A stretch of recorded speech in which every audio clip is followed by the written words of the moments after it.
What's up, rap stars? It's your host, Romeo Santos, with co-host Kenny Fulton, and we are excited to be back with you this week. This week, we're going to be talking to you agents out there about agent behavior.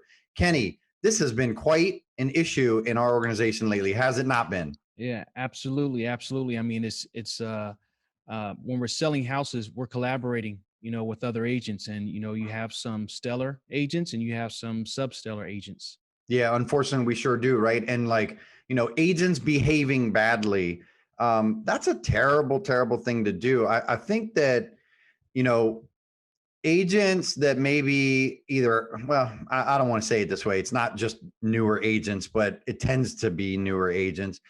Yet there are agents from all experience levels that behave this way. And it seems like when it's in a seller's market like we are, and if they happen to be the listing agent, that they really act out, right? Like they're Right. they're unresponsive, they can be disrespectful, dismissive, short, inconsiderate, right? All those things. And not all of them, yet it happens. Yet, believe it or not, because I know you're experiencing it right now with one of your deals, even buyers agents are starting to, and I get it. There's a lot of stress, and they're dealing with buyers that are a little stressed out. But that's just not the best thing to do when it comes to getting the best result for your client, right? Right. All right. Sorry, So talk to the audience about what you have going on right now with we'll just call him Agent J. Yeah. Okay. Agent J. All right. So Agent J is probably one of the really cool things that's happening right now is, we are bringing on new agents to our team. And one of the benefits of being on the team is they get to also learn through our experiences and our stories. And that's why we're doing this podcast to help other agents learn through our experience and stories. So Right. this is a really interesting one. So Agent J, so I have this really great listing in this community where we sold several properties. We know the neighborhood very well. And this particular home came on the market. We priced it aggressively, a little bit lower to encourage buyers to push the price up. And Yeah. so the long and short of it is they ended up offering 20,000 over asking. Hmm. We countered them and asked if the buyer could cover the difference in the event of an appraisal shortfall. And we've had a lot of conversations about that topic. Sure. So about 3 days after we were under contract, the agent sends over an addendum asking for the sellers to give a 3% seller concession, which would have been in the amount of about $12,000. This After was the fact. after the fact. After you're already under contract. Yep. After After you're we're fully already under ratified. contract, right? So obviously Bananas. that's going to raise some red flags. Yes. So my immediate response was to call the agent and say, "What's up with this? We're Right. already under contract. This is out of order, right? I Yeah. mean, it's literally out of order. You're not doing these things in the proper order." And then, and why, why is this needed? Because I would rather that we just cancel this contract right now. We can go back on the market, engage the other buyers who are interested, as Mhm. opposed to getting further down the road to somewhere where we know that we're not going to be able to meet anywhere. And Right. so it went from that. Now, why does this make them a bad agent? Number one, because they didn't set realistic expectations for their buyer. So Yeah. now their buyer is going to have a poor experience, because if they were really expecting to get 12 grand seller concession after they're under contract, then they were misled, right? 100%. Or if the buyer was a person was uninformed, then the agent should have checked those expectations and be like, look, this is not, the way of doing things, whatever. Mhm. So what I ended up doing was I reached out, because I'd already talked to the loan officer, Right. and I needed to know, like, is this crushing his deal? Does the buyer not have the ability to close? Because we've already had a conversation prior to that. He assured me that she had the funds in order to close the transaction. Right. And so, and that wasn't the case. So they weren't coming because they needed the money. They weren't coming because Right. of the appraisal shortfall condition. It was just to see if they could get it done. And the seller obviously did not agree to that. Right. Right. Which is crazy. I mean, so okay, a couple things to unpack in there. First and foremost, like you said, it's out of order in two ways. It literally and factually is out of the order of the way of doing things. And also, it's out of order. You don't ask for money after you've already agreed to a contract unless there has been an inspection and you need a credit to repair those things. So agents, know what it is that you're doing and make sure that you don't make yourself look like you don't know what you're doing. Because that like you guys are hearing Kenny say, it immediately raises red flags, right? So at any point, if things start to go sideways, you better believe that they're going to be on high alert and try to protect themselves as sellers and not necessarily give as much latitude to that buyer or their agent as they maybe would have otherwise. Would you agree with that, Kenny? Yeah, absolutely. Absolutely. Right. And so now that's not it, though. I mean, Kenny's actually being a little generous with this gentleman, because that's not the only thing that this person has done. The Kenny responded to them already after speaking to his client, of course, and the client said, "No way, Jose." And so Kenny called the agent back and they said no. This agent now begins to be even more difficult and press forward. Well, can you sign the document saying no? Again, that's not how it works. You just don't accept the document. You just simply say no.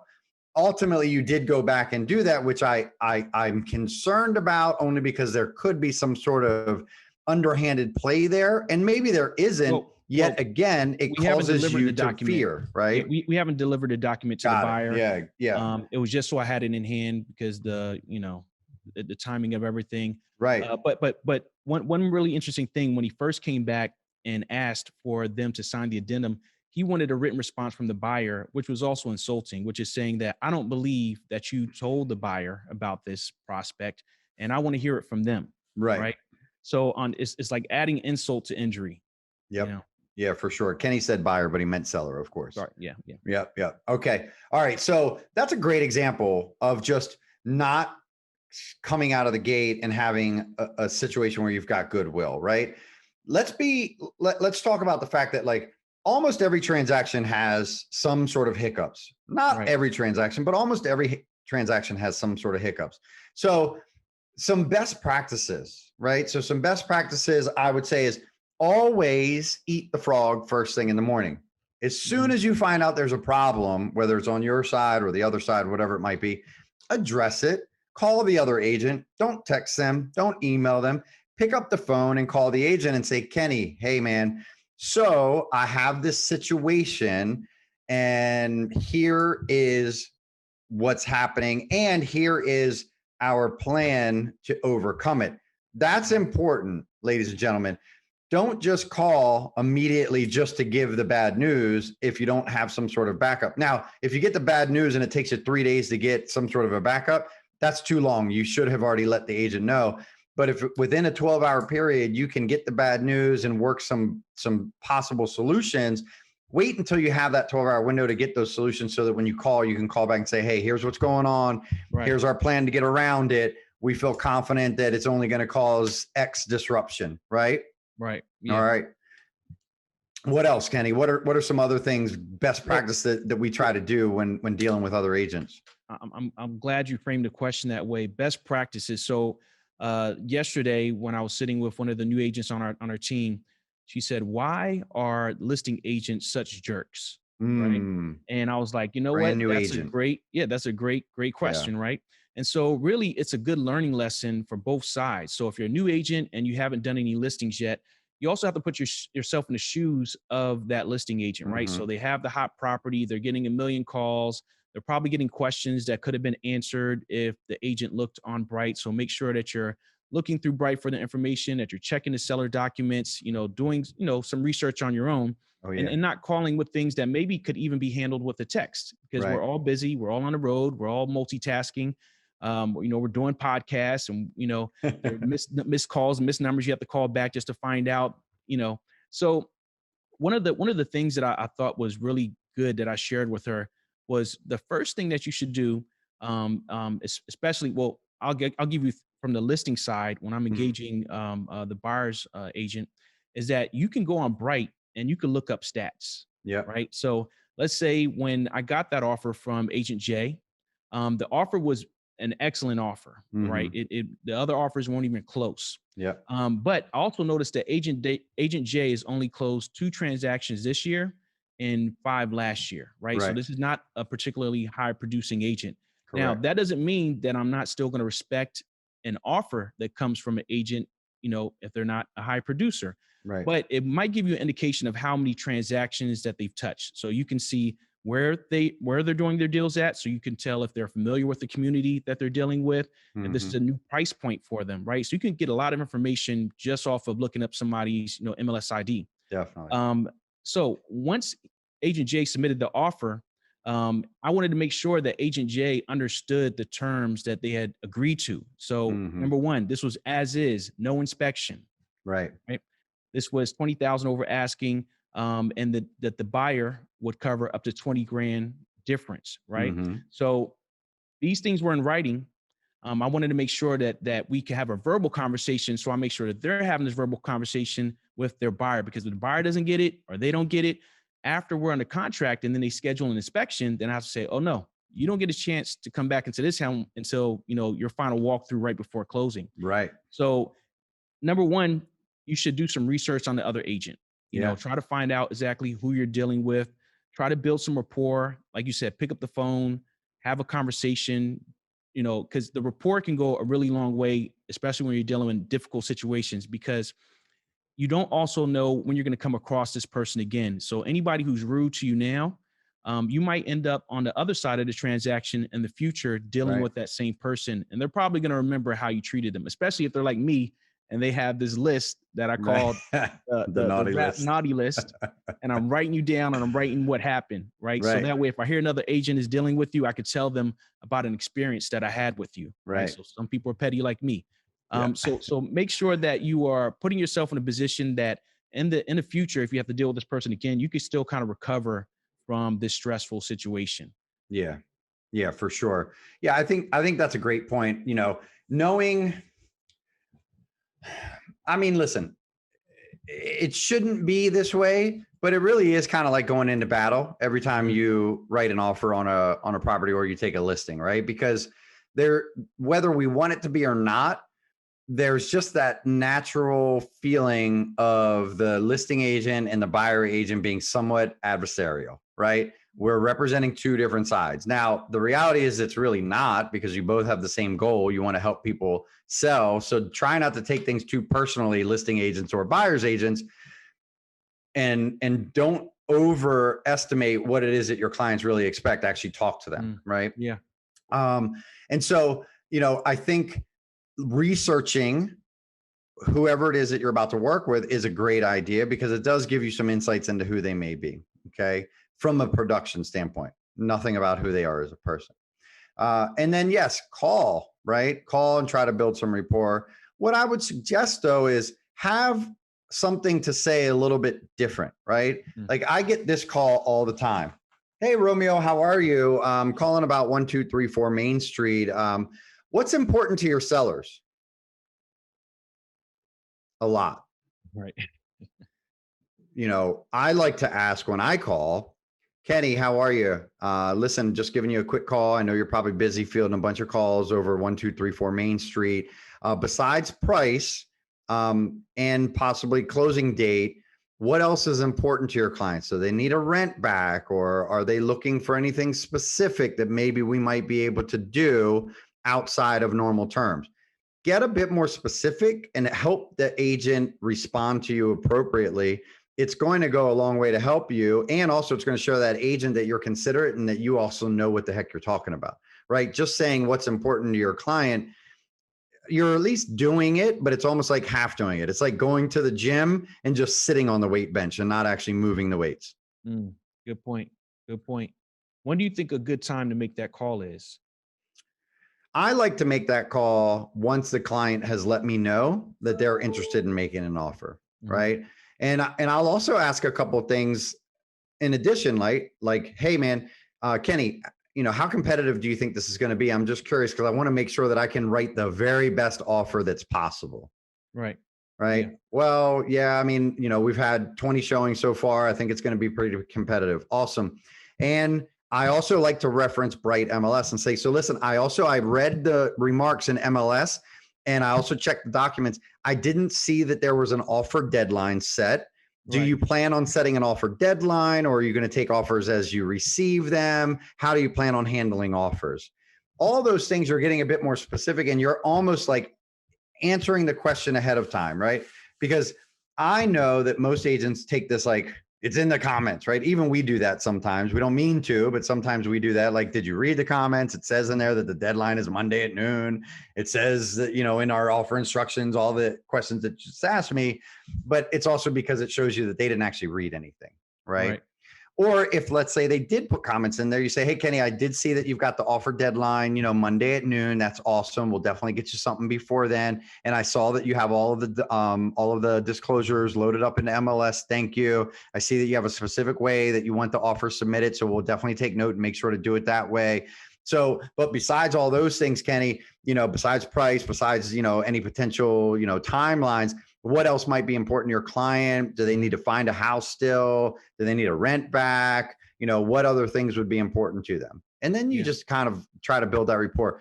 I think any agent that gets a professional phone call is excited to get a professional phone call. Mm-hmm. Yeah. I know that sounds silly, but we're excited when we get a professional phone call because on the other side, it's often not that, right? Yeah. Well, It's and it's also a good sign of how this transaction might go. So when 100%. I'm presenting offers to the seller, I'm not just telling them about the offer. I'm also telling them about the agent and how well I think it's going to be the experience we're going to have working together. Totally. So one of the good things I did with Agent J was I let them know about his stats. I let them know Mhm. about the conversation, and what it does is it kind of sets it up as like, hey, look, the best offer we have comes with some risk here, Yeah. right? And so at least it helps them understand exactly what they're agreeing to. Mhm. But what I like about what you said is that when you start the conversation, look on Bright first. I like to start the conversation the same way about like deadlines. Mhm. But what I typically do is like you said, immediately after the buyer gives me indication they're interested in the property. But I like to leave feedback. So first, I'll go on, Sure. showing time. I'll leave feedback because that's always a valuable tool for a listing agent to share, Mhm. with their seller. I'll leave feedback and then write something in there like offer on the way or whatever it is. Right.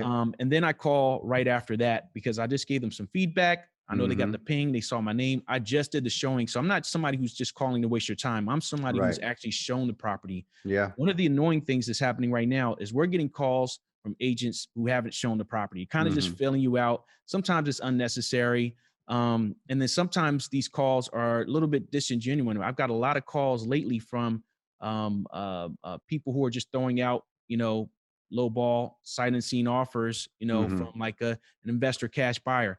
These things that are kind of just like not serious offers. Right. So I like for this person to know, like, hey, look, I just showed your property. My Yep. clients love it. I have an offer coming on the way.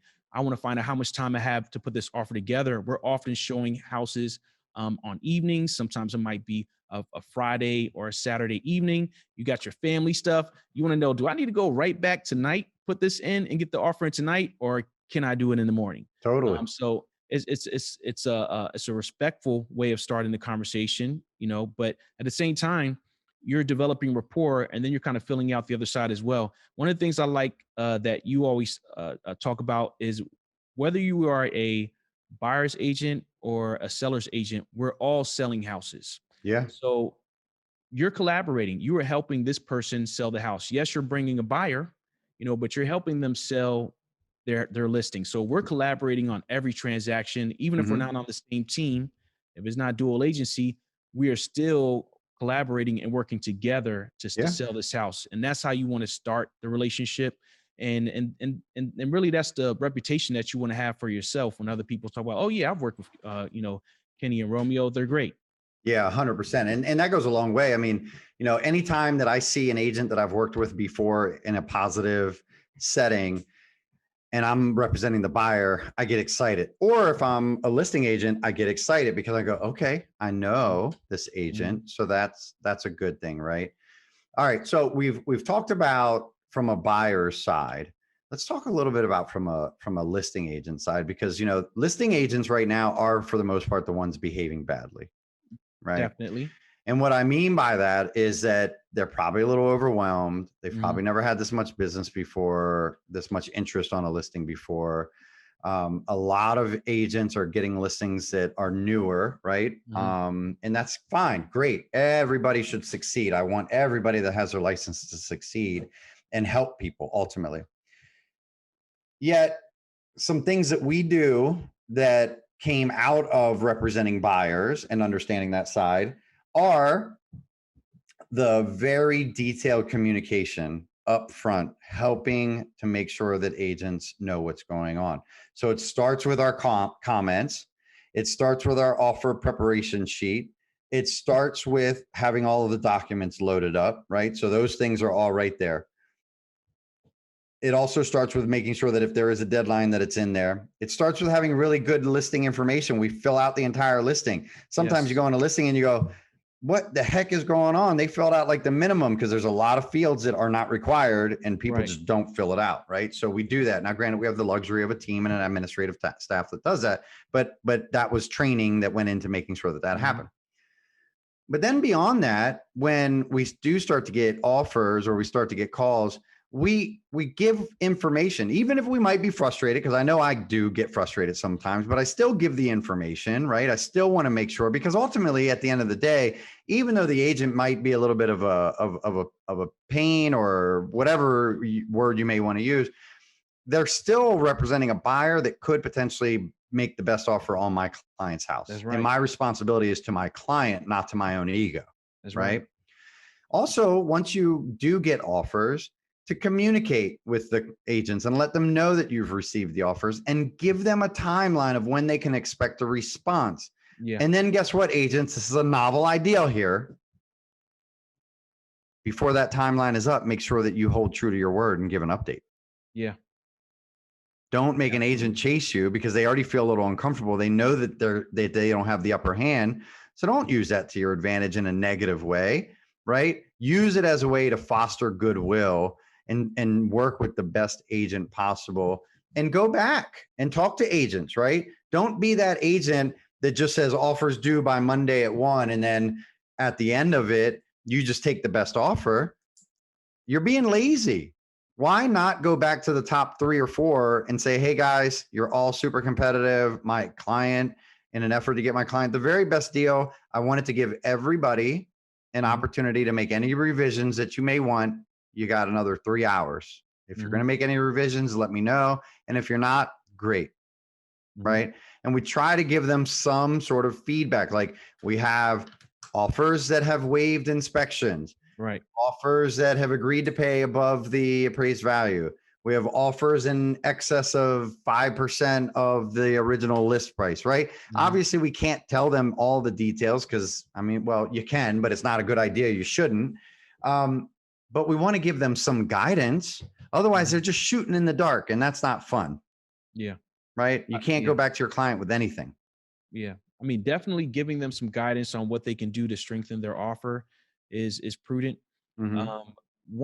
Um, so when I get the initial call from a buyer's agent on a hot listing that I have, number one, I try to be responsive. So even if I missed a call, make sure that you're calling back, missed calls or whatever it is, right? Mm-hmm. Number two is if you have an offer deadline that's set, like you said, if you don't have one that's set, you don't really know, maybe you're not expecting a ton of offers or whatever the case is, or you Mm-hmm. don't have one in hand yet.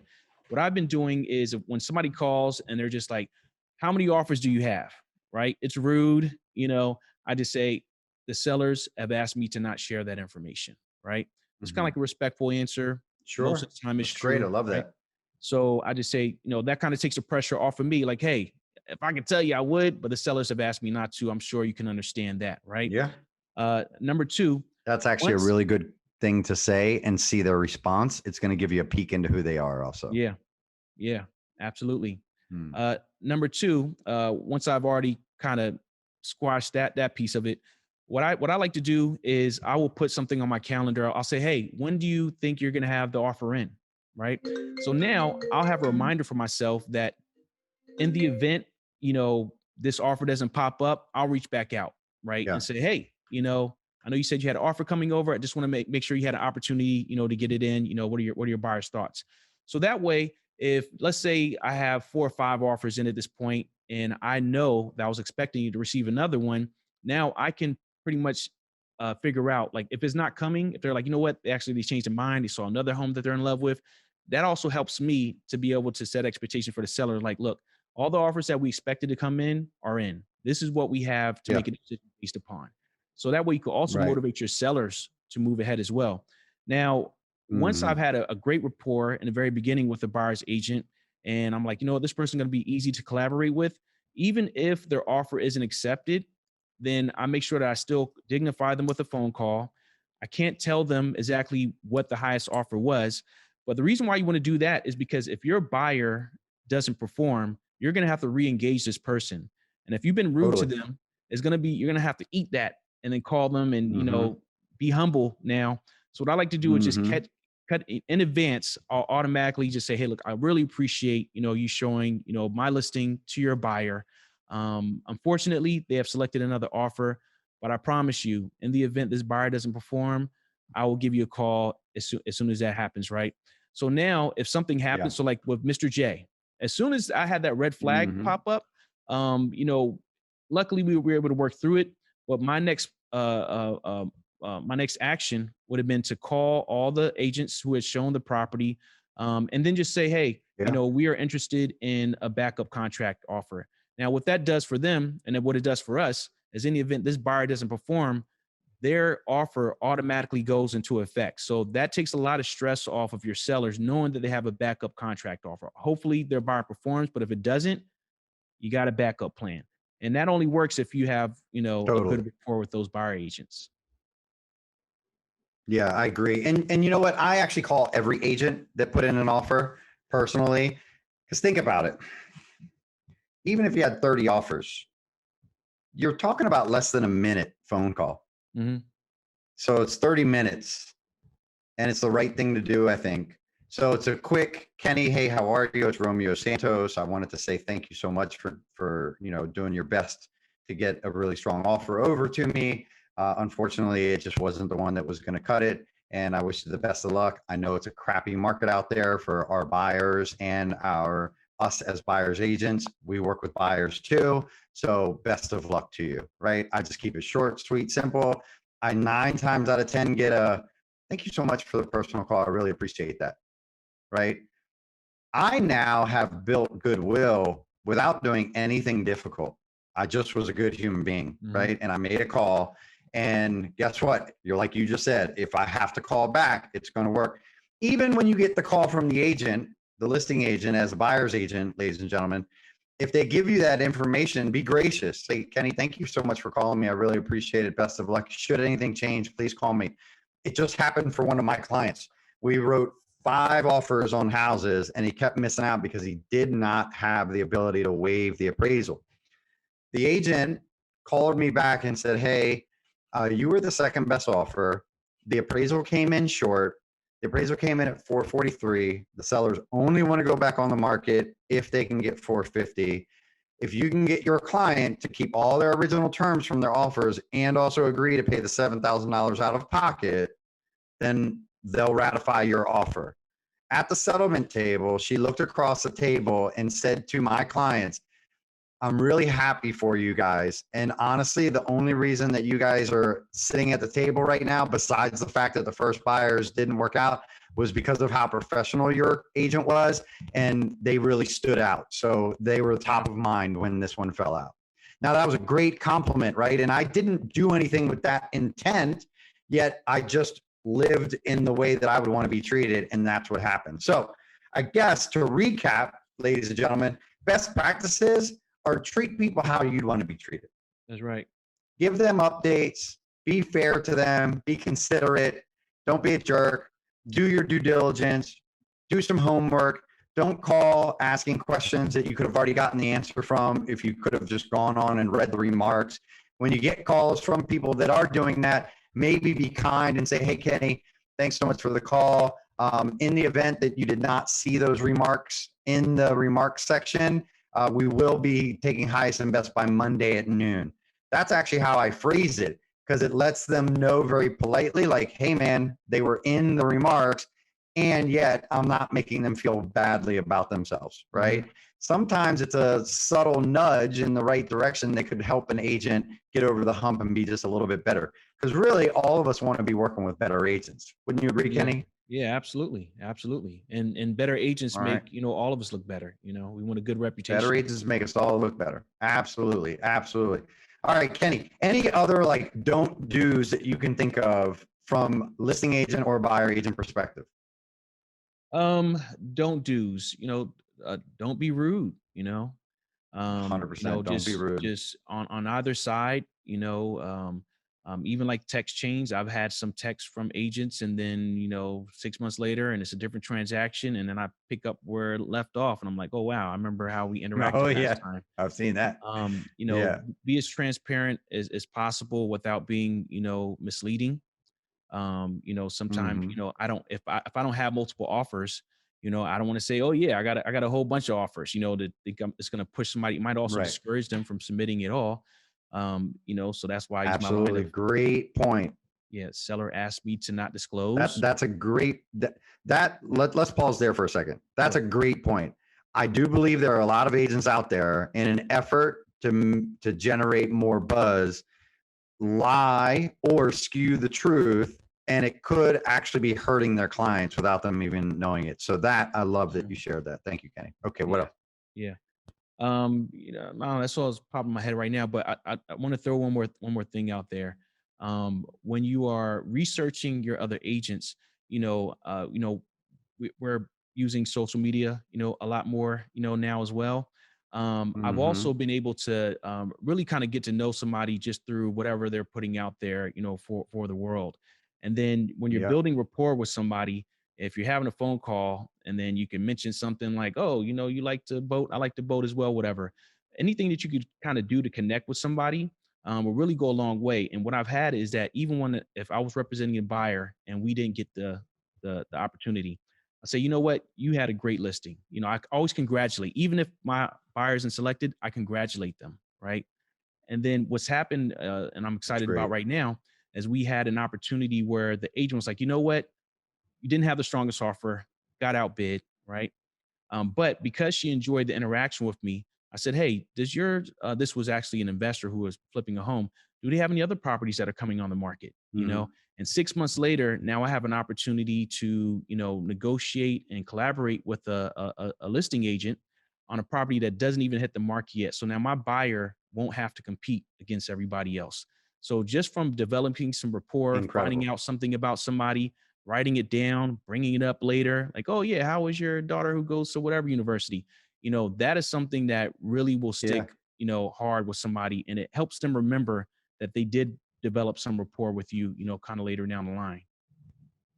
It's more of a what to do than what not to do, Absolutely. but I love it. Awesome. yeah. Yeah. Well, I mean, what not to do is just to go in blind, right? And also don't be unresponsive.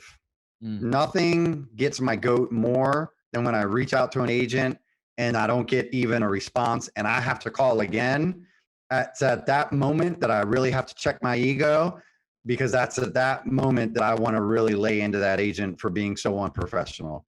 Yet it's hard. So we're not mhm, saying that this stuff is easy. We understand that there are people in this business that are not always the easiest or most friendly to work with, but hold yourself to your standard and you'll be better for it all the way through. And if there are any non-real estate agents listening to this podcast right now, here are some great tips for you that you can use when interviewing an agent in the event that you're looking to list or buy a house. Find out from them how they interact with other agents. See what you can get. See what people are saying mm, about them.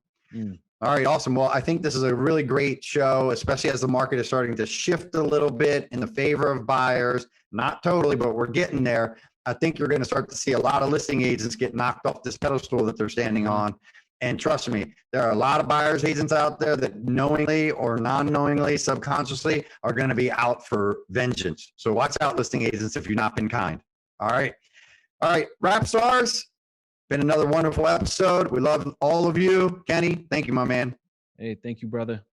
Always great All talking to right. you. Talk to you later. Right. Bye.